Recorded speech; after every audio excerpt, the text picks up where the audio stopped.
All right, Rabbi, so welcome to the brand new series. Very, very exciting. I'm personally very excited about this series. The inspiration for this series actually came to me on the plane on the way to New York.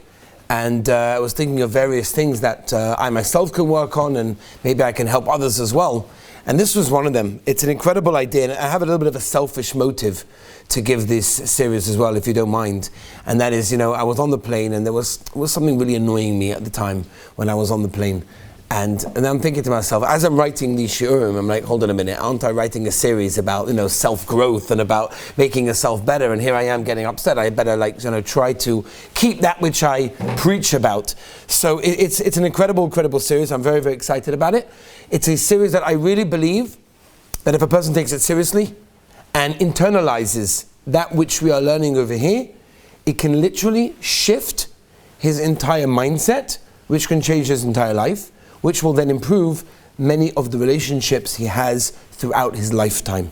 Okay, so there's a tremendous amount to be learned over here. It also happens to be a great time to work on ourselves. We're holding right now in Sfiras HaOmer. Sfiras HaOmer, as we know, Klal Yisrael were in the basic, almost the lowest madrega, the lowest level of Tumah in Mitzrayim. And within 7 weeks of coming out, all of a sudden there they are at Har Sinai, almost seeing the Shekhinah, hearing the Shekhinah, which is an incredible thing.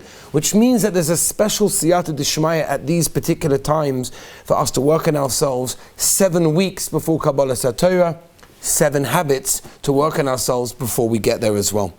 So let me give you a little bit of introduction into the series, and today's share is going to be a simple introduction into what we're doing and how we're doing it and how important it is in our lives. In the year 1989, there was a book written by Stephen Covey. The name of the book was The 7 Habits to Highly Successful People. Many of you have seen this book. When it originally came out, it immediately sold over 12 million copies. It is now holding by over 40 million copies worldwide. I actually picked up this book in Eichler's in Borough Park. I thought it was a nice Jewish book, and then I looked at it, hold on a second, I know this book. So it's a gewaldige book, and it's interesting, why are we giving a share on a goyish book? It sounds very interesting. So the idea of the series is not necessarily to go through his mindset, but more to see if we can get the Makoros from Chazal, from the Torah, of how the Torah looks at things, and see how some of them are very, very similar to that which he wrote. An extremely popular book. In fact, there's two things that I had an old one of this book, but specifically this book has some of his children writing about what was it like to grow up in the house, and they called it the house of the 7 habits. What was it like to grow up in such a house? And they talk in an incredible way how he really lived that which he taught. And that's a very important thing, because some of us are familiar, and maybe we'll mention in a minute, of other books that are written by other people who don't necessarily keep that which they wrote and preached about. Whereas Stephen Covey, his kids clearly wrote what it was like to be in his house. It's incredible. He practiced everything in this book was amazing. And the other thing is also, the foreword over here is written by Jim Collins.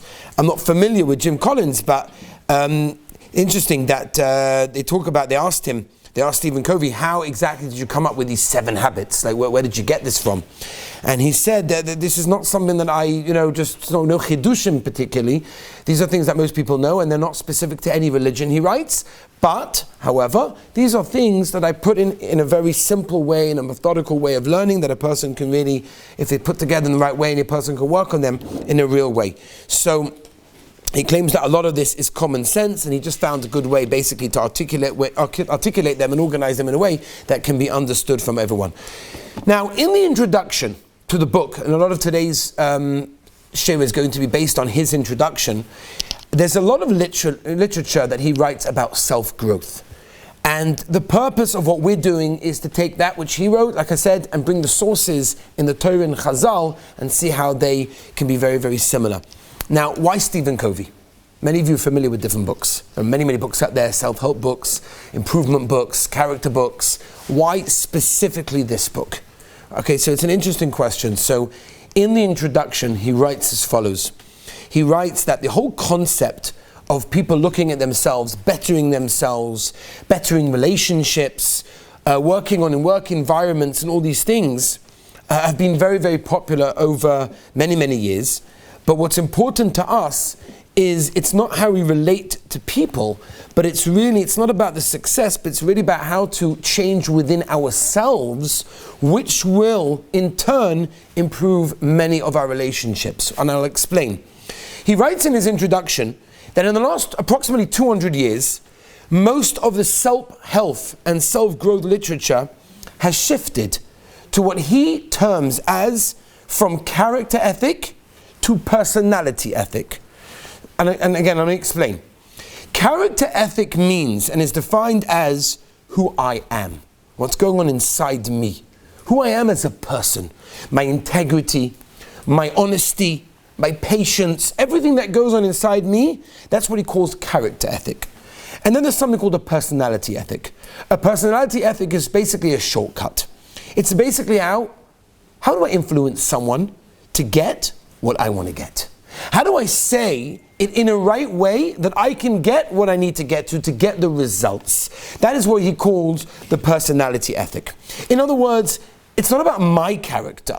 It's not about who I am on the inside, but it's about how my personality is portrayed by other people. Now, again, not about me, it's about how I come across. For example, Dale Carnegie. Famous book, How to Win Friends and Influence People. Many people have read it, I'm sure. And if you go through that book, there is a very, very serious difference between that book and this book. And that is, in his book, he writes clearly that it's very little to do with your character ethic, but it's more to do with the personality ethic, right? It's a very, egocentric book. It's all about improving communication. How do you figure out what to say to get what you want, to get your way, right? That's what it is. It's not about building yourself. It's not about building a human character. It's about how can I effectively improve the way I speak, the way I act, everything in order and so that I can get what I want. Now, that's a very selfish way of improving yourself. It's not even improving yourself at all. In fact, you remain the same person.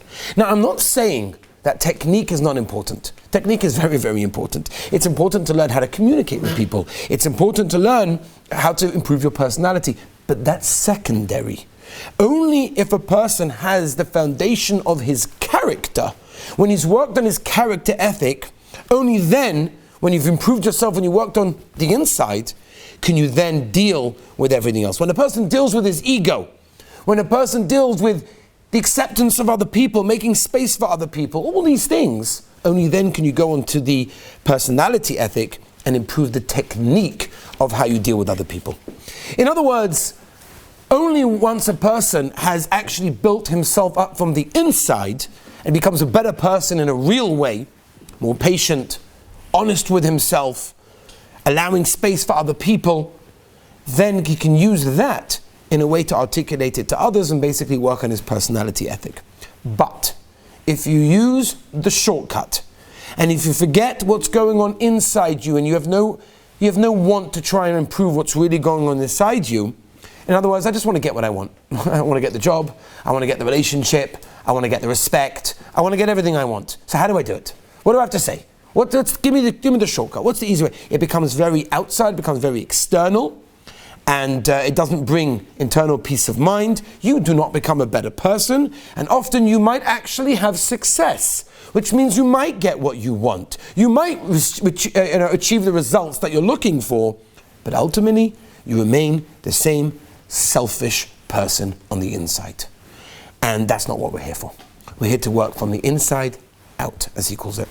And we're here to build the character from the inside. Another thing, by the way, to bear in mind, that if a person works only on his personality ethic, it doesn't work from the character ethic, who he is, then it's coming from a very external place, and that's very manipulative. You're being a manipulative person, you're trying to manipulate your way to get what you want. And the proof of that, by the way, is what happens if a person does not get what they want. How do we know when a person really has worked on himself, or it's just coming from the external? What happens if he does not get his way?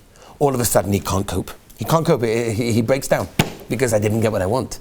The result was to get what I wanted and I didn't get it. And therefore he breaks down, he gets angry, he gets upset, he gets frustrated, he gets anxious, all sorts of things starts happening over there. Now, by the way, this is true for all types of relationships. This is true for marriage. This is true for relationship with your children. This is true for relationship at work. In many of the, we know we're not living in a bubble. We live amongst other people, and we have to learn how to deal with other people, how to work with other people in a good way. Again, in a marriage, in a family setting, in a work setting, whatever it may be. I'll give you 2 examples. Take children. Imagine a guy goes to a parenting course, on how to be a good parent. And he sits there with his notepad and he writes down, this is what happens, you do this, and this reaction, and teenagers, and little kids, and older kids. He's got it all down pat, all sorted. What happens if one day his child goes completely crazy? He goes completely crazy. He says to himself, you know what? Stuff all these lessons that I learned in the group, in the therapy class, in the class, whatever it was of parenting. This kid needs a good whack. And that's what he does. You know what that means? That means that really he didn't realize it's all about working on himself to become a better person, and through that he can influence other people and help other people. But really it's about getting my way. And if I don't get my way, then everything has to change.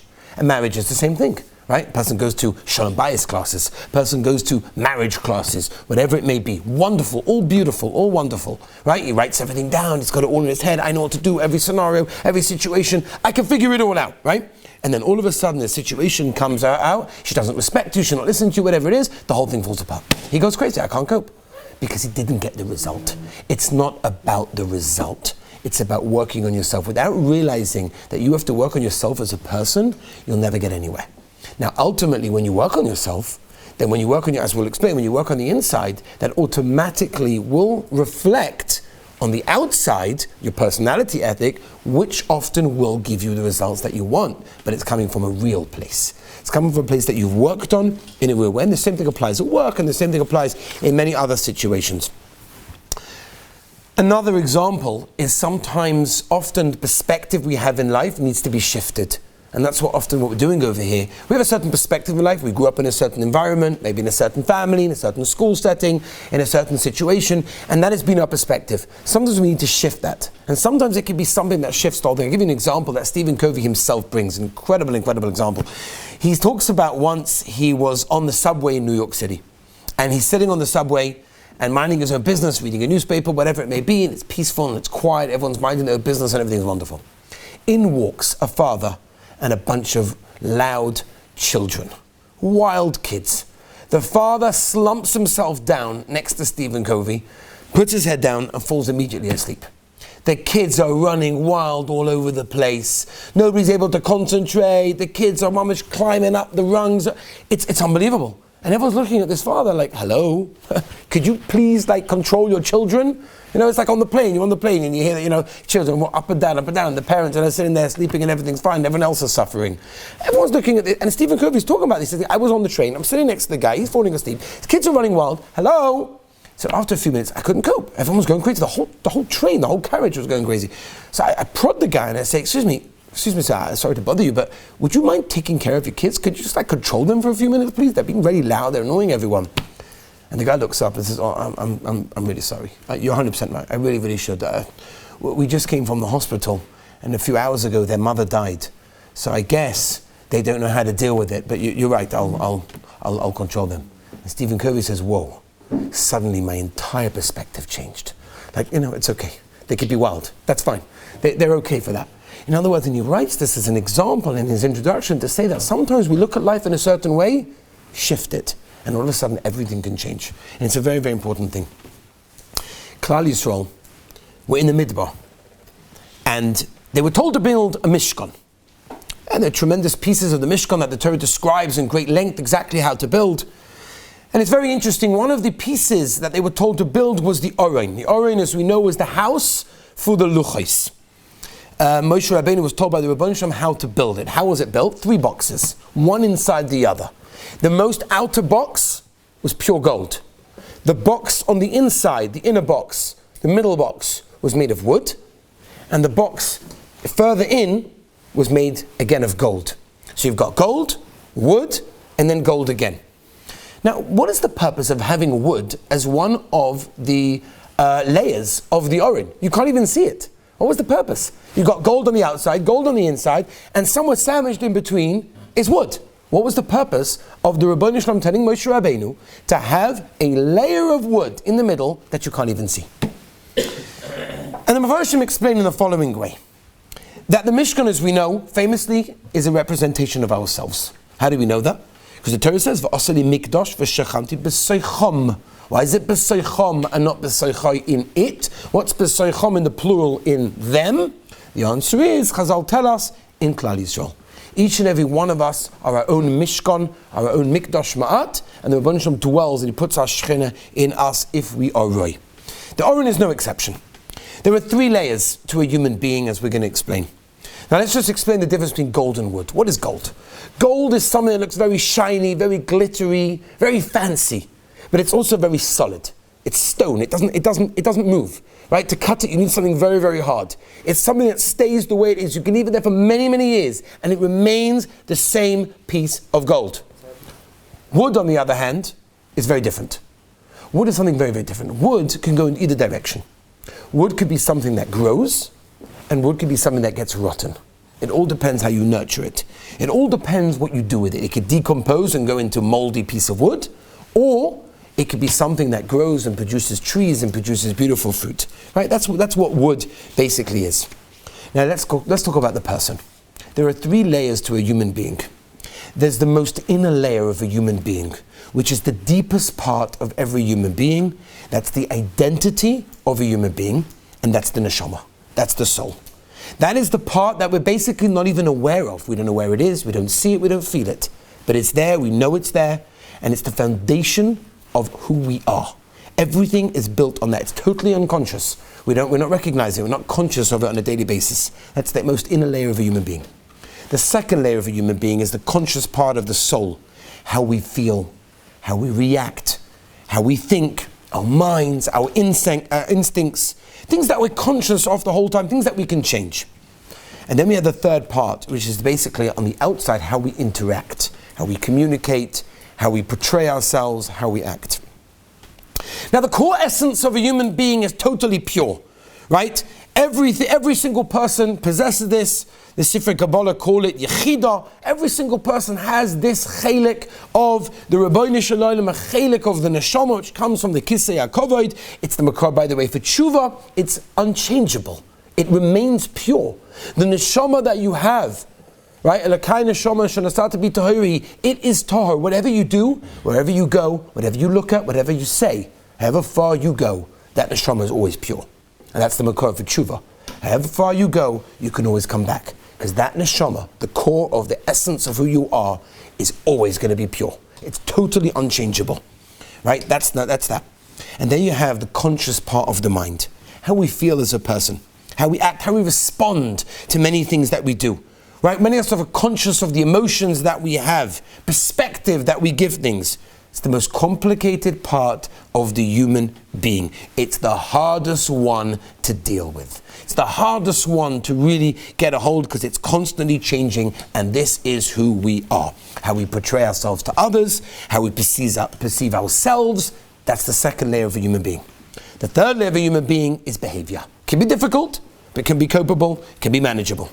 The Oron is a replica of ourselves. It represents us. That means the most inner layer of the Oron was gold. Pure. 100% pure. A rock. You can't move it. You can't change it. It is what it is. That's our neshama. That's the most inner layer. The second layer is wood. The second layer is wood, which means either it grows and could become a beautiful tree that produces beautiful fruit, or it can become rotten and can become moldy and it can become disgusting and in decay. That's the most dangerous layer. And the Torah tells us that the second layer is not visible to others. Nobody can see what goes on the inside of who you are, how you react, and what you're thinking. And the third layer is gold, because that's visible. It's very glittery, it's very shiny on the outside. Our deeds often are very glittery, are very shiny, look very nice on the outside to an external perspection. And therefore the Torah is telling us an incredible thing. Listen to this. The Torah is telling us, don't think that you can deal with your outer layer. You can work on the outer layer of yourself, all the glittery, all the shininess of the gold, and you deal with your personality, and you deal with your technique. That's a superficially shining, that's not good enough. It looks nice on the outside world, because if you make only the outer layer perfect, yes, it may shine to the outside world, but beneath that glittery layer of the gold, of the oren, is rotting wood that's going on inside you. The layer that nobody can see and nobody knows what's going on. And if you have that going on inside, your oren is posel, because all three layers of the oren have to be kosher. That's what it represents. The wood represents what's going on inside, what we don't see. Not the actions on the outside that everyone sees, but what goes on inside, our reactions. Exactly what the 7 habits are going to go through, Be'ez Hashem. And that is what is going to be the source of growth. If we take the inside and we work on the wood layer of the oren, of ourselves, and we nurture it, we make it better, it can produce beautiful trees. And then our outer layer, the third layer that can be beautifully glittery, will be perfect. It will be a kosher oren. But if we work only on the outside, superficial, and how we deal with people, how we communicate, what we say, how people perceive us, so then it's all fake, and on the inside it's rotting, and that's a posel oren.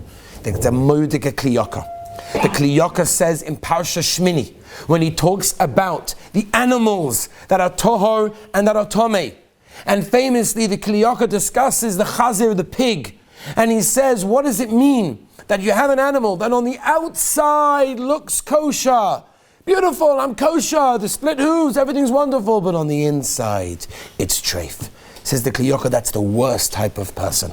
Of a person that on the outside looks good, he's doing all the chesed, he's doing everything for everybody else, but on the inside he's a rotting person. And that is what we are doing here today.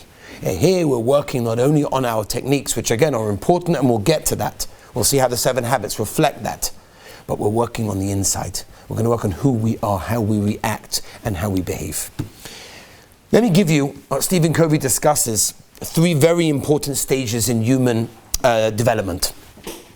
The 3 stages are as follows, and it's very, very important to understand this before we move on to the 7 habits. You've got number 1, which he calls dependence. Dependent, let's just describe it like a baby. What is a baby? A young baby, a baby that's born, is totally dependent on its parents, has nothing of its own. It can't eat by itself, can't walk by itself, can barely go to sleep by itself. It's a baby. And a baby is totally relying on its parents. That's called dependence. Completely helpless. Then you have something called independence. Kids move on to that stage. You ever saw a child fighting to try and press the button on the elevator? No, it's my turn. And you did it last time, it's my turn. Like, you think to yourself, like, seriously? It's a button on the elevator, like, come on. So, all right, it's nothing to get excited about. But kids have a very thing. No, I want to do it. Independence means that a child, normally the age of 2 or 3, moves to this level, moves to this character development, human development, that they want to do everything myself. No, I want to get dressed by myself. No, I don't need your help. Okay? Normally around the 2-3 age. And then you have a very important stage, which he calls interdependence.